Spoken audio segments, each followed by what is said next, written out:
Bem-vindo ao Atlas Lipcast, o ponto de encontro dos amigos do Lip. É aqui no Atlas Lipcast onde nós falamos de fenda labiopalatina de uma forma simples e descomplicada para toda a gente poder entender. E é muito bom poder partilhar isso com todos vocês. Sejam muito bem-vindos à nossa conversa de hoje. E hoje tenho a alegria, a satisfação de ter uma parceira para conversar, para trazer informações e para trocar algumas ideias comigo sobre o nosso tema da fenda labiopalatina. É Daniela Franco Bueno. Olá, Daniela, boa noite. Olá, boa noite. Um prazer estar aqui com vocês, batendo esse papo essa noite, no Atlas Lipcast, que ajuda tantos pais e até nós profissionais. Então, parabéns a todos vocês pela iniciativa, muito boa noite. Eu vim hoje bater um papo com vocês. Eu sou cirurgiã dentista, sou mestre em patologia bucal, sou doutora em genética humana e trabalho com fissura labiopalatina desde 1996. Nessa conexão Brasil-Portugal, eu sou a parte Brasil, que vim aqui tentar trazer um pouquinho do que a gente faz no Brasil para vocês. E hoje no Brasil eu sou coordenadora de um projeto de bioengenharia de tecido ósseo para pacientes portadores de fissura labiopalatinas no Hospital Sírio-Libanês, que é um grande hospital aqui no Brasil, em conjunto com o Ministério da Saúde.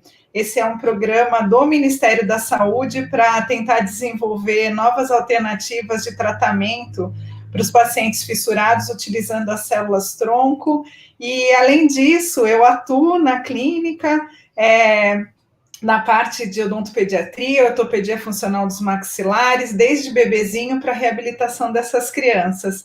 Então, é um prazer conversar um pouquinho com vocês e espero que vocês aproveitem e que a gente possa acrescentar e dividir as experiências e as ideias. Essa conexão Brasil-Portugal e o Atlas Lipcast é super importante, não só para vocês aí na Europa, mas para a gente aqui no Brasil também é de extrema importância e uma iniciativa muito bacana que gera muitos frutos. Muito bem, Rony. Muito obrigado, Daniela. É uma honra enorme, realmente, e eu tenho a certeza que nós vamos deixar uma marca muito importante. A ideia do Atlas exatamente fazer essa biblioteca, esse depositório de conhecimento que vai ficar perpetuado depois pelo tempo que a internet mantiver essa forma e esse sistema de conservação de conteúdos. Eu acho que essa possibilidade de nós debatermos, discutirmos e apresentarmos temas sobre medicina e inovação vai ser um marco importante e relevante para isso tudo. Daniela, para a gente começar a conversar, eu queria te fazer uma pergunta que eu tenho a certeza que outras pessoas terão curiosidade, porque é sempre bom a gente ouvir um pouco de introdução nas conversas sérias. E não é menos séria a nossa história, não é? Eu queria saber como é que a fenda surgiu na tua vida. Como é que tu te encantaste pelas fendas labiopalatinas? Olha, eu sempre gostei, desde a graduação, muito de criança. E quando eu estava no 4º ano da graduação, na clínica de odontopediatria, apareceu uma criança com síndrome de Down e a fissura palatina não operada. Nesse momento, foi um choque para mim e até para os professores que não estavam habituados a tratar fissurado. Essa criança tinha cárie, tinha que tratar as cáries, tinha problema periodontal, tinha que fazer raspagem, aquele palato aberto, gerando uma insegurança. E esse foi meu primeiro contato. E aí eu já me apaixonei, eu estava no final da graduação. Quando eu terminei a graduação, em 1995, eu já comecei a me interessar realmente em estudar e me aprofundar nisso. Acabei indo para Bauru, que aqui no Brasil é o maior centro de referência da América Latina para o tratamento de fissurados. Fiz um curso, gostei muito. voltei para São Paulo, capital, e comecei a trabalhar, fazer estágio num consultório imenso da professora Lucida Alva Lopes, e lá eu fui aprendendo tudo sobre fissura. Com essa participação junto com a doutora Luci, desde 1996, eu acabei indo para um hospital em Campinas, que fica dentro da Unicamp, que se chama Sobrapar, que é um hospital de reabilitação craniofacial para tratamento de crianças que têm fissura e outras síndromes. E desde então eu só trabalho nessa área. Com isso foi tudo evoluindo. Eu acabei fazendo meu mestrado em patologia, acabei fazendo doutorado em genética humana, porque eu queria descobrir a causa das fissuras labiopalatinas, então eu comecei a estudar. Tive a oportunidade de começar a trabalhar com as células-tronco ainda no meu doutorado, fui para o pós-doutorado, trabalhando com as células-tronco para paciente fissurado, e hoje eu trabalho só com fissurado no fim, no meu consultório particular, nos hospitais. Eu também sou cirurgiã dentista do Hospital Municipal Infantil Menino Jesus, e foi assim que eu comecei. Eu me apaixonei por uma ideia de se reabilitar alguém que precisava de ajuda, quando eu ainda estava na graduação, e ninguém nunca tinha dado atenção a isso. E eu realmente me apaixonei por tudo, pela ideia e pela fissura, e comecei a estudar muito, e hoje é só o que eu faço da minha vida, tratar os fissurados e fazer projeto de pesquisa para os fissurados na área de genética, de células-tronco, de tratamento, enfim. Que legal. E é tão bonito isso, porque, de fato, Daniela, a grande questão da ambivalência que as mulheres têm, a capacidade que as mulheres têm de fazer muita coisa em simultâneo, reflete bem na tua atividade. Eu acho isso lindo, porque é um desafio tão grande conseguir o equilíbrio entre todas essas tarefas, e, na realidade, o teu desafio não parou na clínica, e eu acho isso que tem que ser dito de uma forma mais realçada, é o fato de tu teres toda essa experiência, toda essa dinâmica, e ainda conseguir encontrar a motivação e o foco para ir a nível de laboratório fazer o tipo de pesquisa e de estudo que o laboratório implica. É um trabalho muito, muito mais exigente em termos de foco, não é, Daniela? Sim, é um trabalho bastante exigente em termos de foco, mas que as nossas crianças precisam, né? Eu vivo dizendo isso, é muito interessante, né? As pessoas ficam preocupadas em encontrar, e não que não seja importante, é muito importante, mas as pessoas que estudam medicina translacional, que são novas soluções, né, para tratamento de doenças, elas se preocupam muito com o câncer, com a diabetes, com várias doenças sistêmicas que são muito importantes. Mas as malformações craniofaciais, especialmente as fissuras labiopalatinas, que são as malformações congênitas mais comuns presentes ao nascimento, como a criança não morre disso, na maioria das vezes, vai ficando de lado você encontrar novas alternativas. Então, as pessoas vão se acostumando com o que já tem, com o que já existe, com o protocolo que já funciona. E muitas vezes a gente pode tentar melhorar a qualidade de vida dessas crianças. Eu tenho certeza que no momento oportuno, mais para frente, a gente vai conseguir falar sobre isso, mas isso não se reflete só no que eu faço no laboratório. Por exemplo, se reflete no que você, Rony, faz com seus aparelhos Cévula, que eu acho que lá na frente a gente pode conversar, mas são soluções que a gente vai desenvolvendo pensando no bem-estar e na qualidade de vida das crianças. Então, realmente, sim, é muito complexo a gente ir para o laboratório e buscar uma solução nova, porque é muito complexo você competir pelo dinheiro, porque uma doença que mata e uma doença que não mata, a que não mata, ela sempre fica em o dinheiro do financiamento, né, Daniela? Financiamento da pesquisa, né? São pesquisas caras, não são pesquisas baratas, né? As pessoas têm uma mania errada de abordagem do dinheiro, de pensar que o dinheiro é uma coisa vil, uma coisa errada e má. Não, o dinheiro viabiliza projetos, o dinheiro viabiliza desenvolvimento. Na realidade, é um pouco isso. Na realidade é um pouco isso, só que na realidade a gente precisa ter um engajamento e pessoas realmente engajadas em desenvolver um melhor projeto de vida, né? Uma melhor qualidade de vida para alguém, e no meu caso é para os fissurados. E essa parte que é a parte difícil, porque é isso, o fissurado ele não morre, então você tem que lutar muito para conseguir o financiamento, para você poder desenvolver novas estratégias, para você poder levar essas estratégias para frente. Ainda mais agora, nessa crise imensa do Covid, que afetou todo mundo. Então, assim, a gente tem que buscar alternativa para procurar fazer pesquisa junto a empresas privadas, junto ao governo, junto a quem der. A gente não pode deixar os nossos pacientes fissurados de lado. Porque essas pesquisas, exatamente nessa área, principalmente, né? Porque as pessoas pensam em pesquisa, elas pensam apenas no que cura, né? No que trata. Mas, por exemplo, para o fissurado, eu tenho uma linha de pesquisa aqui no Brasil que a gente usa as células-tronco das crianças para estudar a genética da fissura. Então, é uma coisa que é interessante, é super moderno. Né? Se eu morasse nos Estados Unidos, seria super fácil, né? Porque você sequencia o paciente inteiro da noite para o dia. Mas a gente não mora, a gente mora num país imenso, que tem fissurado, tem cirurgia. Então, como é que você consegue puxar fundo para estudar? Recurso, né? Então, eu acho que a gente tem muita coisa a fazer pelo fissurado. E isso vem da paixão que começa quando você é picado pela coisa, como posso ajudar esse ser humano, essa família, que é uma coisa que eu vejo irresistível. É irresistível. E eu vejo muito isso, por exemplo, quando a gente conversa, né?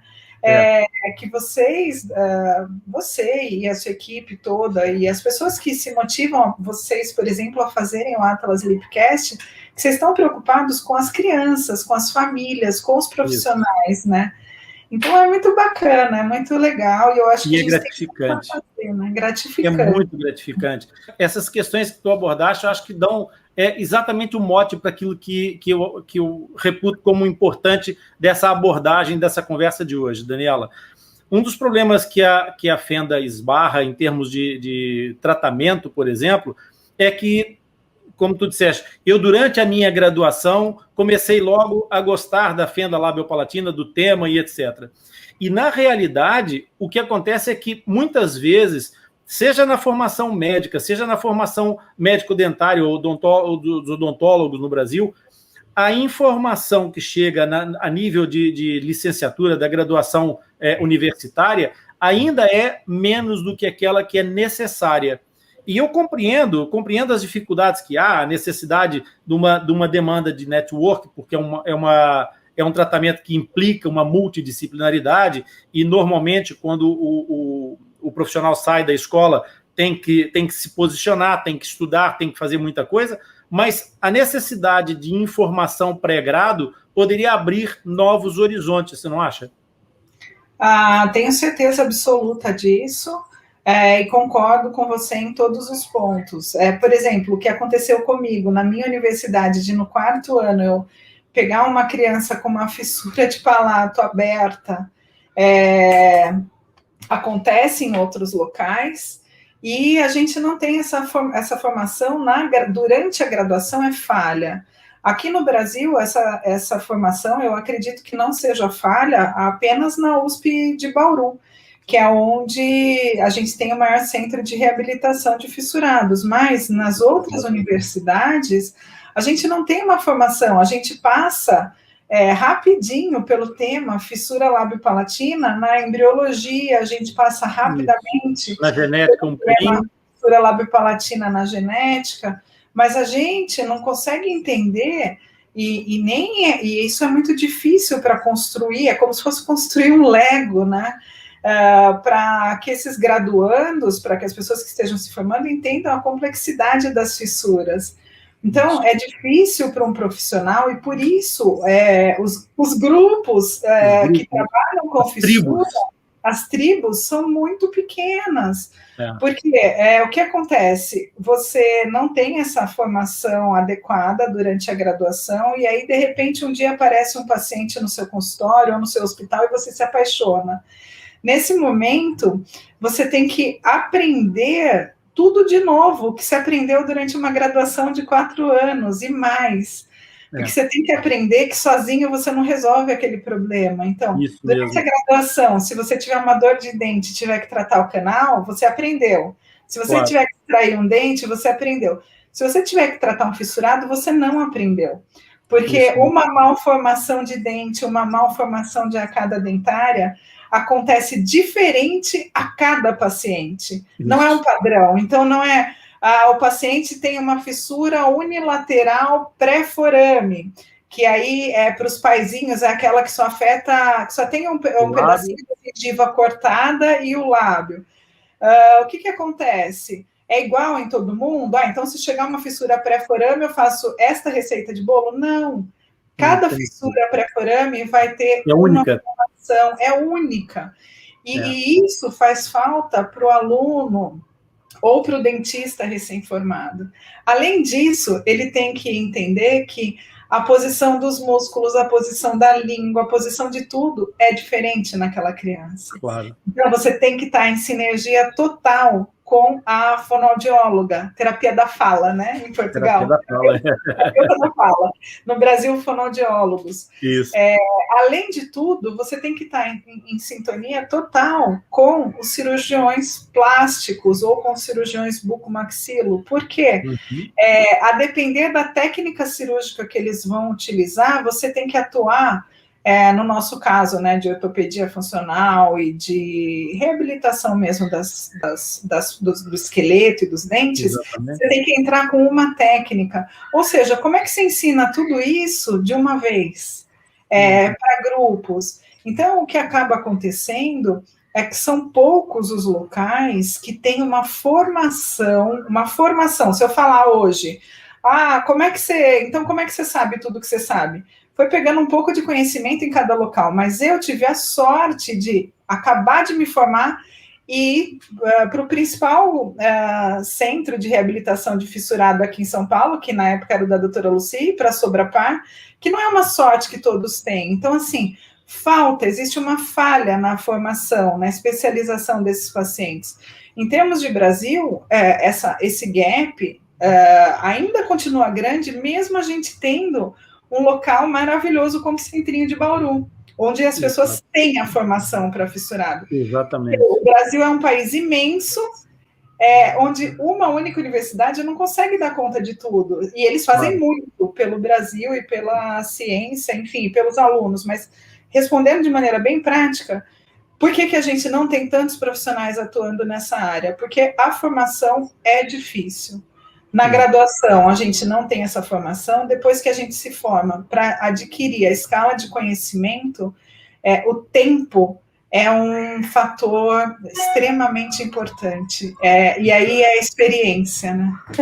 Exatamente. Não sei se eu fui clara, mas porque eu acho que fosse claríssima. Qual é a sua opinião, né, sobre isso? Essa questão me traz exatamente a preocupação que eu acho que é a mais frequente, que é a preocupação com aquelas ansiedades, que são as ansiedades clássicas dentro da fenda labiopalatina. Nós temos os pais, em geral, extremamente focados em 3 coisas. Pelo menos na minha experiência, é a essência das coisas. Pois é óbvio que à medida que o protocolo vai se desenvolvendo, eles vão descobrindo outras preocupações e outras ansiedades. Mas há 3 coisas que são quase transversais, que é as cirurgias, a ortodontia e a fala. Né?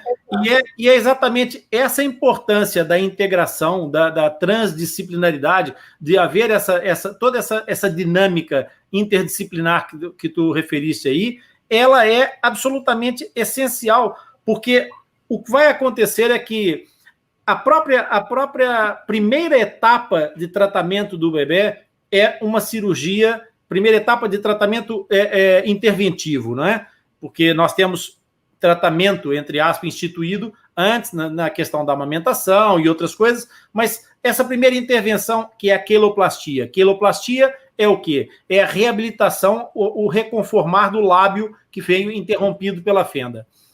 Essa cirurgia da queloplastia, ela vai fazer o reencontro, a reintegração do perímetro do músculo, que é o músculo do lábio, que a gente chama de orbicular.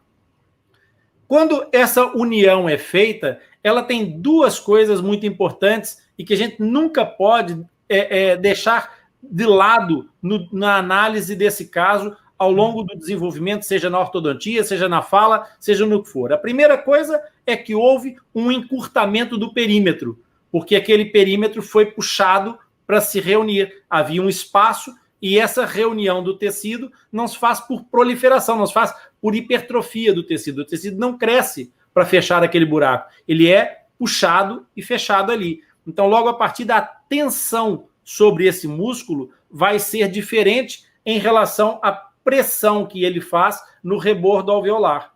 Portanto, logo a partida, nós temos aqui uma relação de causa e consequência na primeira intervenção. Depois, a seguir a essa intervenção, nós temos a palatoplastia, que é a reconstrução do céu da boca. E quando faz a reconstrução do céu da boca, nós temos outra consequência, que é a dificuldade, pela mesma razão da queloplastia, que vai incidir sobre o crescimento transversal daquele palato. Então, todos os passos que a gente dá tem sempre uma consequência a seguir que tem que ser pesada. E com um detalhe que eu acho que é mais importante, muitas vezes pode passar despercebido quando as pessoas têm pouca noção dessa coletividade disciplinar que é o tratamento das fendas, Daniela, é que esses passos todos cirúrgicos são feitos do ponto de vista de uma plástica, não é? E a gente pressupõe, quando fala em cirurgia plástica, porque estamos, de certa forma, já formatados para essa ideia, que cirurgia plástica é uma coisa de estética, de reabilitação estética muito positiva. E, na realidade, até é. Só que é no adulto. Porque o adulto não vai crescer. E a criança faz essas cirurgias e cria estas cicatrizes ainda muito pequenininha. E quando ela cresce, nós crescemos à volta das cicatrizes. As cicatrizes não têm as mesmas capacidades de desenvolvimento, de crescimento que os tecidos normais. E então essas retenções vão se tornando menos estéticas com o tempo e, naturalmente, deixando sempre alguma sequela. E isso vai de grão em grão, vamos dizer assim, de degrau em degrau, até uma fase muito importante, especialmente para as fissuras que cortam o rebordo alveolar, que são as transforamen, como tu explicaste há pouco. Essas transforamen, além do lábio, do rebordo alveolar, também apanham o céu da boca e vão até lá atrás. Essas fendas, elas precisam de reconstrução do osso alveolar para que a arcada possa ser integrada. E aí que é um grande problema outra vez, porque se a gente mexe em demasia, se a gente intromete-se em demasia, estamos a fazer uma intervenção numa fase de crescimento ósseo ainda, então acabamos por interferir com os centros de crescimento daquele osso. Se a gente não faz, é outro problema, porque o osso tende a colapsar por causa das pressões da alteração de zonas de força.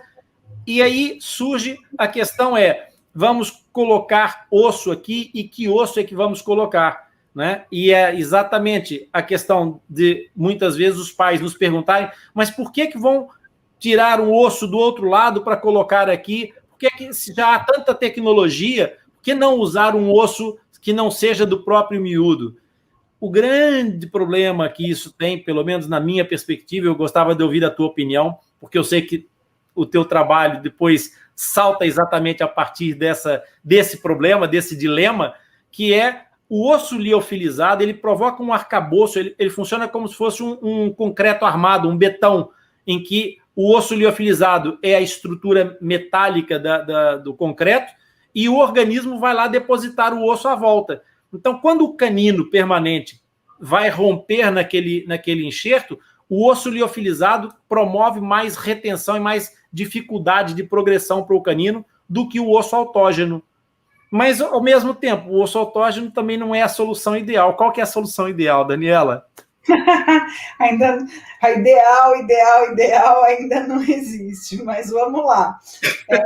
Nesse momento de intervenção, realmente, que a criança está na dentição mista, está em idade escolar, e é super importante que essa criança seja reabilitada, porque aquela falha, aquela ausência de dente faz toda a diferença, especialmente para bullying. A gente desenvolver essas novas alternativas é muito importante. Então, assim, o que acontece e o que tem de novo, né? Então, você disse realmente o osso liofilizado, ele é um arcabouço que é difícil para ser usado no fissurado, porque ele reabsorve de maneira muito lenta, e além de ter uma reabsorção de maneira muito lenta, na fissura, quando você usa o osso liofilizado, por exemplo, para fazer um implante no indivíduo adulto, ele funciona bem porque o alvéolo, que é o lugar que o dente fica, tem 4 paredes. No fissurado, a gente não tem essas 4 paredes. A gente tem só 2 paredes. Então, esse osso liofilizado não funciona. Uma alternativa que a gente vem desenvolvendo para fazer com que esse osso liofilizado sirva somente de arcabouço e que essa fissura lábio-palatina, essa fissura alveolar seja reconstruída por osso, é utilizar as células tronco do dente de leite da criança fissurada. Por quê?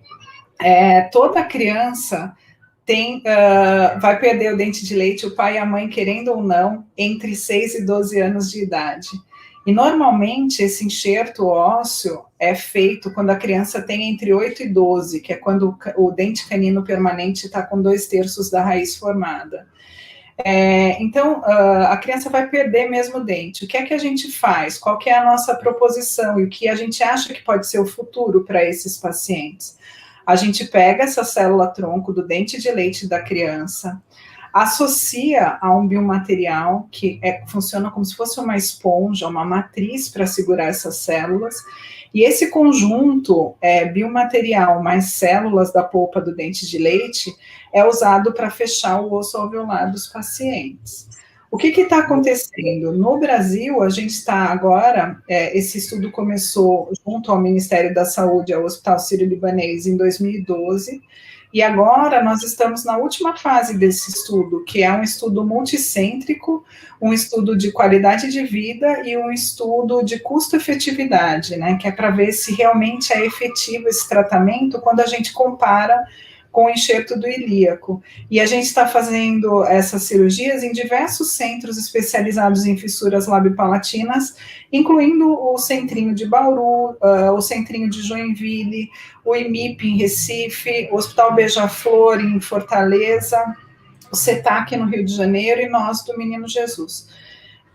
Então, o que a gente tem de resultados preliminares? Que a gente consegue fechar o osso dos pacientes usando a célula-tronco do dente de leite. Na minha opinião, isto é um tratamento que deve ser efetivado, não só no Brasil, mas ele deve começar a ser desenvolvido em outros países, na Europa, nos Estados Unidos. Nos Estados Unidos, eles já fazem isso de rotina, utilizando as células-tronco do aspirado de medula, mas dói muito para obter a célula do aspirado de medula também, porque você tem que ficar puncionando uma agulha e o dente de leite vai cair, as pessoas querendo ou não. Então, hoje no Brasil a gente conta com uma vantagem, porque os dentistas, existem empresas aqui no Brasil que a gente pode armazenar esses dentes de leite e depois, na hora do enxerto, eles podem ser retirados e feito o preparo e enviado para esses pacientes. É uma coisa que é importante para os pais, né? É importante que as pessoas entendam que a gente está numa fase de pesquisa ainda. E assim como no Covid, que todo mundo correu atrás muito rápido para desenvolver a vacina, para a gente poder se abraçar, beijar. O europeu não gosta muito de abraçar e beijar, mas o brasileiro abraça, beija. Então, a italianada gosta, a italianada gosta. Os italianos, sim. Mas a gente, então, no Covid, todo mundo correu atrás para arrumar a solução rápida e estão arrumando. A gente também está correndo atrás muito rápido para tentar arrumar a solução para os fissurados. E aí, nisso, a gente vai falar mais sobre isso no colóquio, mas uma das metas que a gente tem quando eu comecei a conversar com o Rony, dada a toda a experiência que a equipe de Portugal tem, é que a gente comece a fazer interações para justamente iniciar também essas pesquisas em parceria com vocês aí de Portugal, não só de Portugal, da Espanha, da Itália, enfim, com pessoas de outros locais. Hoje eu faço isso com frequência com os pesquisadores da Universidade da Califórnia, em Los Angeles, e com alguns pesquisadores da Universidade da Flórida. E agora, o que a gente quer é expandir isso, começar a fazer isso também com vocês de Portugal. E aí, a nossa primeira ponte foi o Rony, que adora inovação e tudo. E desde que eu comecei os cursos de bioengenharia de tecidos aqui no Brasil, e o último curso que eu coordenei pelo Ministério da Saúde, ele super se interessou e a gente já está trocando várias figurinhas, e ele me convidou para esse colóquio que vai ser maravilhoso, onde a gente vai ter a oportunidade de discutir um pouquinho com os pais e com os profissionais o que está acontecendo em termos de pesquisa na área de células-tronco e bioengenharia de tecidos, e como é que a gente pode espalhar isso para o mundo para que isso se torne uma realidade viável, né? Então, assim, eu sei que tem muita gente assistindo que são pais, mas tem muitos profissionais assistindo também. Então, esse nosso projeto do PROAD SUS do Ministério da Saúde, ele está registrado no clinicaltrial.gov, então é um trabalho respeitado, e já muitas partes desse projeto já estão publicadas cientificamente. Aí, depois do colóquio, o Rony vai passar para todo mundo aí as referências bibliográficas e tudo que a gente pode dividir com vocês. Mas eu acho que, assim, de básico e de perspectiva, eu acredito piamente que as células-tronco, elas vão funcionar para os pacientes fissurados, não só nessa área que eu estou trabalhando agora, que é a bioengenharia de tecido ósseo, para reduzir morbidade e dor, mas a gente consegue reduzir consumo de medicamento no pós-operatório, as crianças têm alta no mesmo dia, com isso você consegue reduzir custos para o sistema de saúde, seja ele público ou privado. E é outra coisa para que essas células vão servir com certeza, e tem gente trabalhando arduamente nisso, e é uma ponta da pesquisa que aqui no Brasil a gente está iniciando agora com a R-Cryo, para a cicatriz do lábio. No Canadá, eles já têm uma pesquisa muito forte nessa área, para redução de cicatriz, e agora a gente começa também em breve aqui no Brasil uma linha nova nessa área da queiloplastia. Então, eu acho que é isso tudo que você falou, Rony. Assim, as 3 cirurgias geram impacto para os pacientes, e tudo tem que ser trabalhado. Na queiloplastia, a gente tenta, assim como vocês, já na dentição decídua, dar a melhor qualidade de vida para essas crianças, então mantê-las sem deixar com a mordida cruzada, que é difícil para comer, é difícil para engolir, é difícil para falar. Então, a gente já coloca os aparelhinhos assim que a gente vai vendo os problemas. E aí, para as pessoas que não são dentistas, para os pais, enfim, eu estou trocando várias figurinhas com o Rony, porque lá em Portugal eles têm um aparelho maravilhoso, e a gente vai começar a trocar figurinhas juntos, para fazer aqui no Brasil, junto com eles, para a gente gerar conhecimento novo na ciência também para vocês, pais, e para os profissionais, né? A realidade é que quando se trabalha com inovação, sair da caixa implica, obviamente, encontrar outras nuances de tratamento, e a sensação que as pessoas podem ter, como a Daniela disse bem, é que pode ser a sensação de que já está ali, à mão. Ainda não. Há coisas que vão levar o seu tempo, mas é importante que haja o desenvolvimento e que vocês saibam como é que essas coisas acontecem. Mordida cruzada é sinal de alerta, não é, Daniela? Com certeza, mordida cruzada é sinal de alerta. E como você mesmo disse, né, além dessa sobrecarga, desse desvio do posicionamento ósseo, a gente tem toda a força muscular, que quando a criança tenta se ajeitar com essa mordida cruzada, a gente vai sobrecarregando a articulação temporomandibular do lado que ela está forçando, e o que acontece? Você vai ter um desgaste aí do disco articular, você só vai gerando problema para essa criança. E para você trabalhar...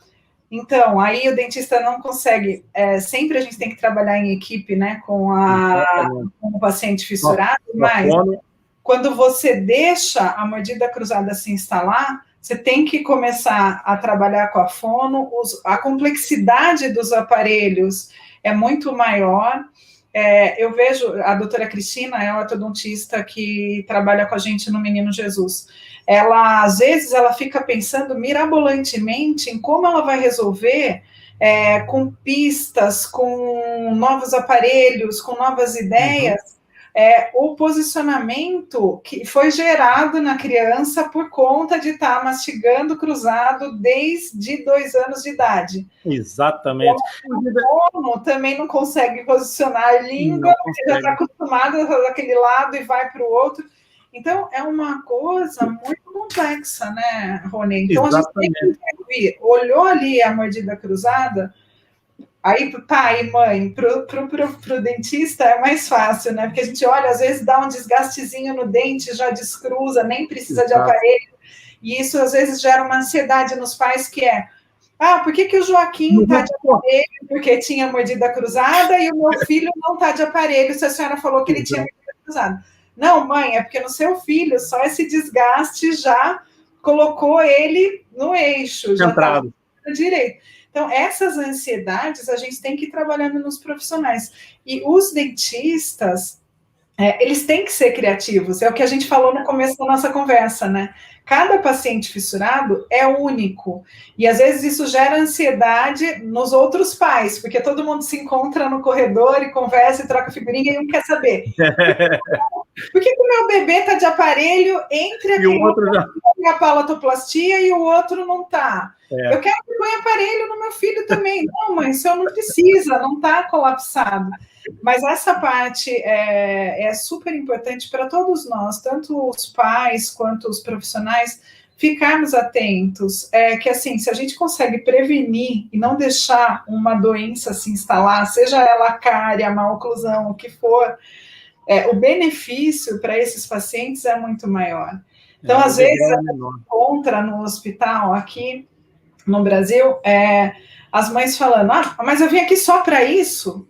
Porque vai, aplica um verniz com flúor, faz a profilaxia, e às vezes não tem um desgaste no dente para fazer, não precisa usar um aparelho. Só que as pessoas precisam começar a entender que o valor da prevenção, seja ele da má oclusão, seja ele da cárie ou da doença periodontal, é muito maior do que o valor do tratamento. Claro. Que toda vez que você precisa tratar, reabilitar, você nunca vai conseguir fazer isso. Nem sozinho, nem o dentista sozinho, porque ele vai, no mínimo, precisar da fono, nem o cirurgião sozinho, nem ninguém, porque não adianta você também deixar falar: tudo bem, já está com a mordida cruzada, já está tudo bem, já ficou com um lado do rosto menor que o outro, já está com a TM forçando, espera crescer até 18 e daí já faz uma ortognática e põe tudo no lugar de uma vez. Então, assim, a vida não é assim. Você deixa a criança passar por isso desde 2, 3 anos de idade até 18 e fala... É uma vida de tratamento, não é? É uma vida de tratamento. Então, assim, e mesmo quando resolve só no 18, aí o problema é maior ainda, porque aí a pobre da fono e o pobre do ortodontista que tem que se descabelar. Então, as pessoas têm que entender uma coisa, né? Que a gente sempre fala, o tripé do tratamento do fissurado é realmente a odontologia, a fonoaudiologia e a cirurgia. Exatamente. E, embora, em muitos casos, para os pais e para os próprios profissionais, o ator principal dessa peça seja o cirurgião, porque ele fecha, porque ele dá estética, sem o dentista e sem a fono, não existe a função. Ou seja, não dá para a gente considerar a existência de um ator principal. Ele, no caso de todos os protagonistas, ele não existe, porque todos são os atores principais. Não é um ator principal, a atriz principal do filme, ou o ator. Claro. São 3 atores que, no mínimo, esse tripé trabalha junto para conseguir um bom resultado. E o ortodontista e o médico dentista são transversais ao longo de muito mais tempo, né? Não são aqueles momentos chaves da cirurgia. A cirurgia tem começo no fim, e depois o próprio tempo de tratamento da ortodontia clássica e da ortodontia de fissurados não tem nada a ver. As pessoas, às vezes, têm que ter essa percepção de que são ciências afins, mas não é a mesma ciência, não é a mesma coisa, não é? Então, assim, a Iracema e a Cris são o time que a gente tem, que a gente trabalha todo mundo junto, nisso tudo que eu e o Rony falamos hoje, que é isso, a gente trabalha em interação, desde pequenininho até o adulto, e um chama o outro na sala do outro, um vai, chama, discute, fala, reclama, da mamadeira com leite que dá à noite, que eu quero morrer, a Iracema também. Enfim, o leite é açúcar.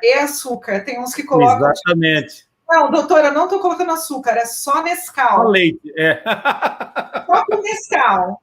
Exatamente. O papel da terapia da fala é tão importante, Os pais, às vezes, podem não perceber. A Daniela citou uma coisa há pouco, que é o fato de alguns pais perguntarem, então meu filho não vai levar aparelho e o outro levou, ele também tem uma mordida cruzada. Muitas vezes, em determinadas situações, e como a gente já falou no princípio da live, fenda labiopalatina não dá para seguir uma receita de bolo. Tenho casos em que o trabalho da terapia da fala na área da motricidade orofacial é suficiente e bastante para corrigir uma mordida cruzada. Pessoal, isso é uma coisa absolutamente indescritível, porque se vocês perceberem aqui o que é que se trata simplesmente do seguinte: ortodontia é uma coisa que aplica forças e empurra as coisas para um determinado lugar. A motricidade leva as coisas pela fisiologia. A estabilidade é outra. Porque quando o aparelho sai, se não houver estabilidade, se não houver equilíbrio funcional e fisiológico, a estabilidade é perene. Portanto, o trabalho das terapeutas da fala, das fonoaudiólogas, é indispensável, é completamente essencial para o sucesso de longo prazo e não tem nada a ver com a fala. Isso tem uma outra valência dessa história, ok? Portanto, a fala, que também é uma preocupação dos pais, é uma outra valência dessa história. Por isso, fisiologia é o nome da canção. E vocês ouviram a Daniela explicar que quando uma criança desenvolve uma mordida cruzada, ela tende a trazer associado uma mastigação unilateral. Ela tende a mastigar mais para o lado onde o degrau é menor. Imaginem, vocês têm uma igreja, não é? Com um lado tem uns degraus assim dessa altura para subir e do outro lado tem uma rampa. A natureza é adepta da lei do menor esforço, como todos nós.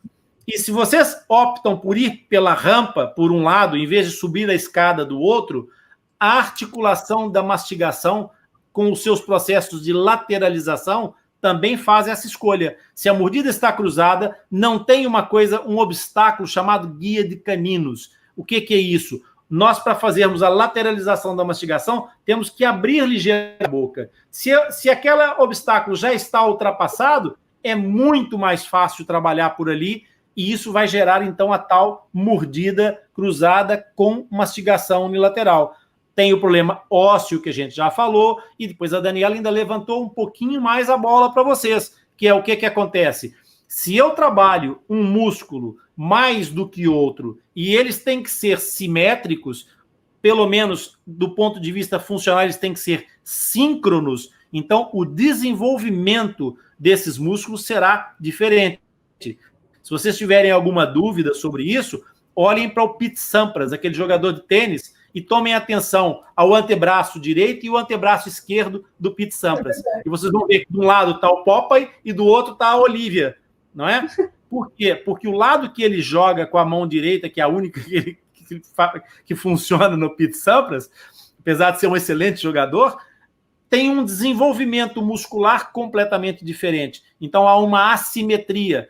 Isso, na criança, tem consequências outra vez, porque a competência da mastigação em relação à língua, todo o resto, mas até a questão da simetria da face. Nós não somos simétricos, ninguém é simétrico, ok? A beleza está na harmonia, não está na simetria. Mas a simetria demais é como tudo. O sal na comida faz a comida ficar apetitosa, mas em excesso é nocivo. O açúcar pode adoçar uma situação, mas traz uma série de consequências atrás. Portanto, o equilíbrio é muito importante e essa harmonia ainda mais importante.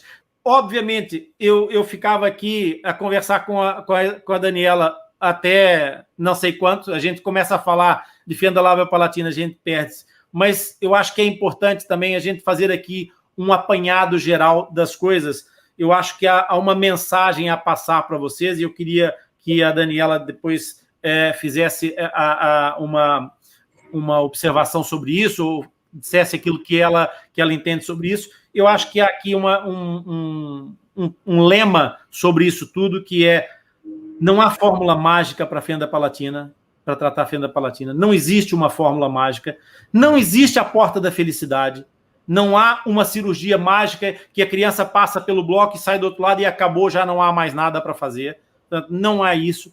E não há definitivamente sucesso sem trabalho.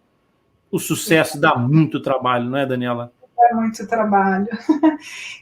Eu concordo em gênero, número e grau com as suas palavras, e eu acho que o mais importante para o sucesso também do atendimento do paciente fissurado é o trabalho em equipe, né?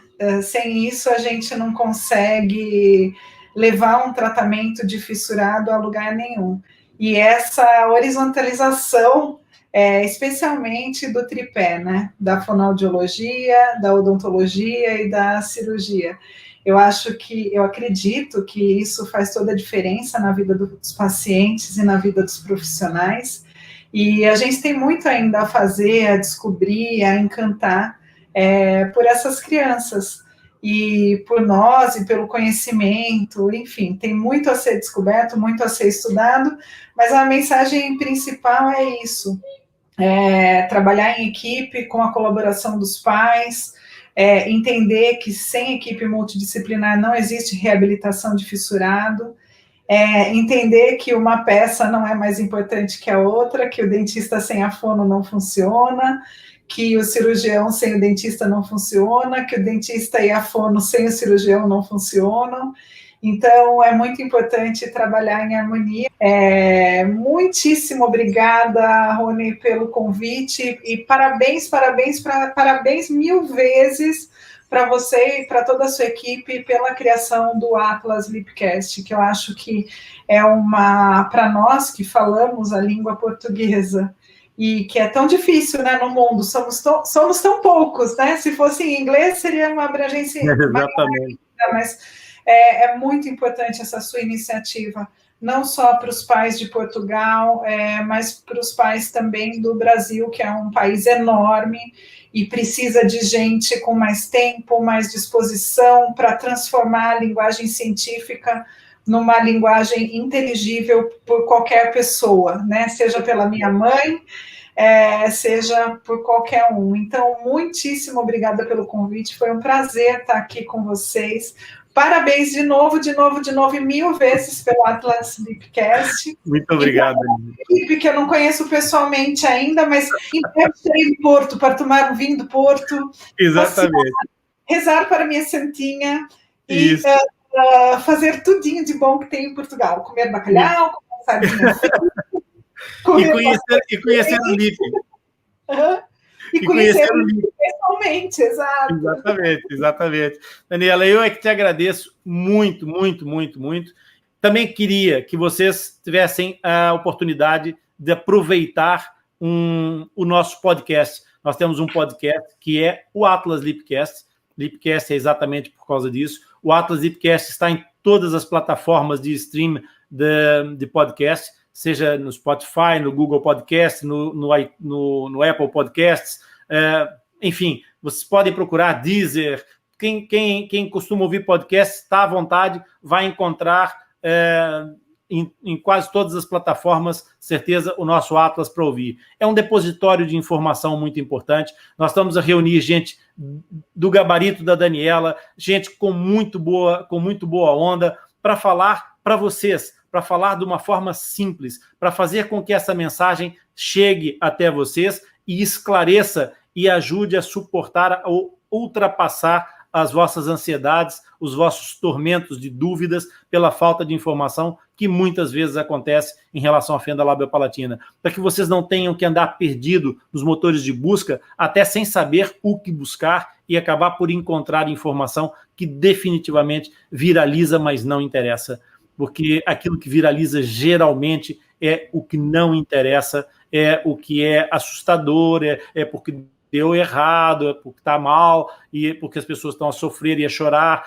Não, os nossos heróis, e está aqui na nossa live uma dessas heroínas, e está aí a Iracema, outra dessas heroínas, e que tem um sorriso enorme e uma alegria enorme para mostrar que a reabilitação da fenda labiopalatina é possível, que a reabilitação da fenda palatina é viável e que as pessoas com uma fenda labiopalatina têm uma vida completamente normal e feliz. Assim como eu tenho óculos e tenho que trocar de óculos para conversar e para ler, eles têm a questão, às vezes, de usar uma prótese obturadora do palato, outros têm que fazer uma reabilitação com próteses dentárias, enfim, há de tudo. Mas são situações que, por uma razão qualquer, que não fosse uma malformação congênita, poderia lhes ter acometido a eles ou a qualquer um de nós. Por isso, acho que o espírito é de integrar, o espírito é de não diferenciar e, principalmente, levar essa ideia o mais longe possível. Por isso, nós vamos levar o Atlas Hipcast, sim, e vamos levar a voz de vocês todos que colaboram, de vocês todos que participam, e nós temos ainda muitos outros projetos a caminho para fazer crescer essa informação, essa partilha, esse conhecimento sobre fenda labiopalatina. Muito obrigado, bem-aja a todos e até um dia desses que a gente volta. Boa noite, pessoal. Obrigada.